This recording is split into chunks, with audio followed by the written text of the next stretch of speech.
আল্লাহু আকবার, আল্লাহু আকবার, লা ইলাহা ইল্লাল্লাহু মুহাম্মাদুর রাসূলুল্লাহ সাল্লাল্লাহু আলাইহি ওয়াসাল্লাম।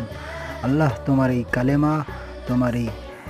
কালেমার দাওয়াত যে অন্য মুসলমানকে পৌঁছে দেবে এই ভিডিওর মাধ্যমে, আল্লাহ তাকে তুমি জান্নাত নসিব করো। আল্লাহুম্মা আমিন, আল্লাহুম্মা আমিন।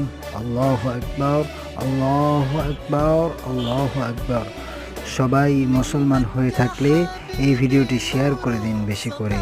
আল্লাহু আকবার, আল্লাহু আকবার, লা ইলাহা ইল্লাল্লাহু মুহাম্মাদুর রাসূলুল্লাহ। আল্লাহ যেন আমাকে কাবা করে যাওয়ার তৌফিক দান করেন। আমিন, আমিন, আমিন। লা